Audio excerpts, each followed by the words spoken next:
I'm back.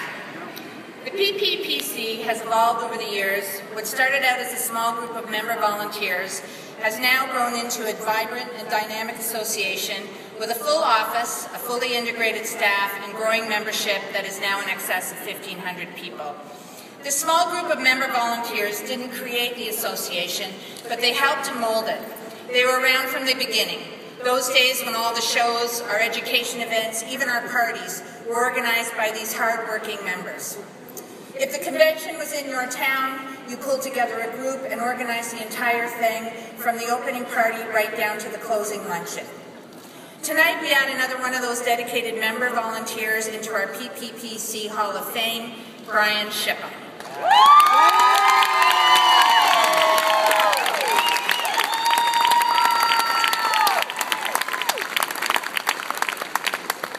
I knew there was going to be a lot of applause there. Anyway, Brian's exceptional career in this industry began in 1975 when the company he was working for, Cable Limited, purchased Canada Match.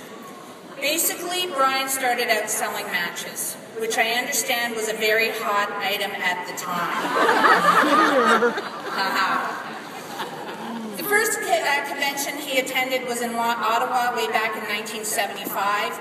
The theme that year was coming of age, given that the association was celebrating its 21st birthday. It was very apropos. At every convention, Brian made sure that he attended all the education events and made double sure that he attended all the parties.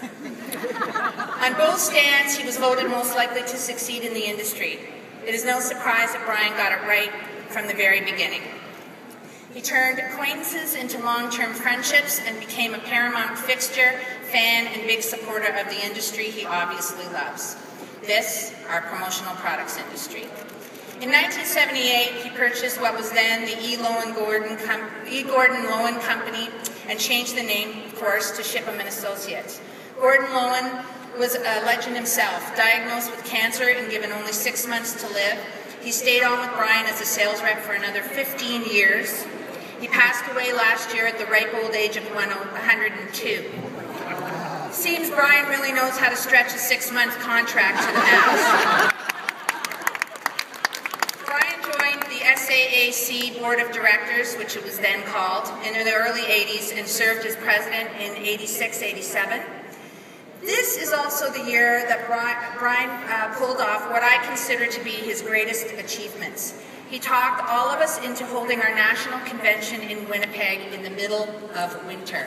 I remember it well because I almost froze to death walking 2 blocks from the hotel to the convention center. I believe the temperature that morning was a balmy -40 C. Needless to say, that was the first and last convention we ever held in Winnipeg. In 1988, Brian's son Randy decided to venture into the family business. He lasted about a year, and both Randy and Brian decided that maybe this industry wasn't for him. But actually, I think it was more like this industry just wasn't ready for Randy. Brian's younger son Scott joined in 1995 after finishing university and decided to make his the family business his career. A few years later, now married and maybe slightly more settled, Randy made his reappearance and became an integral part of the father and son team that built Shipham & Associates into one of Canada's most respected distributors. Sadly, we lost Randy in 2009. If you don't remember Randy, trust me, you never met him.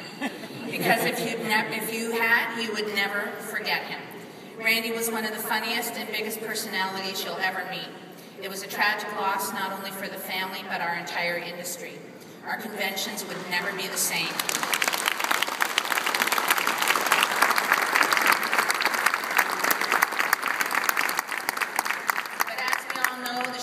Go on. So Scott fully took over the helm of Shipham Associates in 2011. Brian, along with his lovely wife Jerry, are now enjoying retirement, spending winters in Phoenix and summers at their lake house in Manitoba. Brian tells me his role at Shipham Associates is special projects.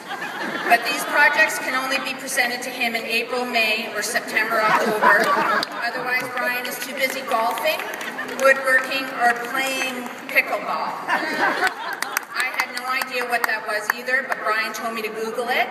And knowing Brian as I have for 35 years, I was somewhat concerned, no, scared actually, to see what just might appear as a result of that search inquiry. Well, it turned out to be a legitimate sport and happens to be one of the fastest growing sports in the U.S. Brian and Jerry are also enjoying their 4 grandchildren, and next year will celebrate 49 years of marriage. That is, if they last, according to Brian. Even in his golden years, Brian can dance longer, stay up later, and party harder than most people half his age. Don't try to keep up with him. Trust me, you'll regret it, both physically and financially. Brian, you and your family have certainly made your mark on our industry and this association, and because of that, what happens is you are the 29th inductee into the PPC Hall of Fame.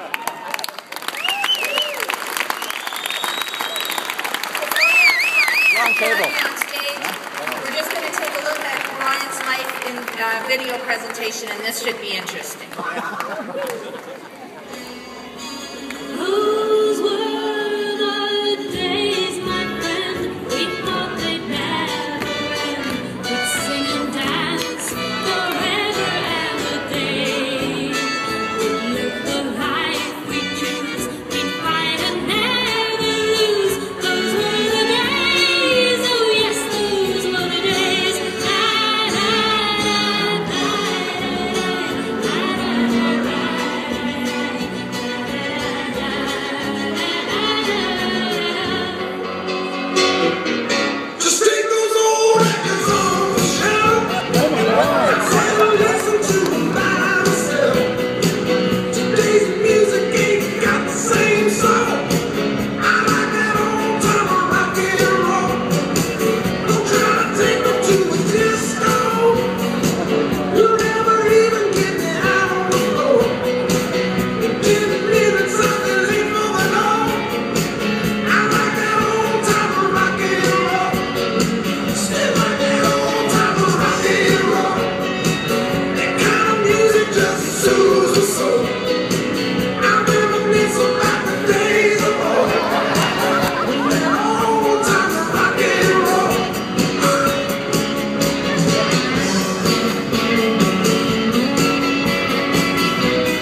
Thank you for this.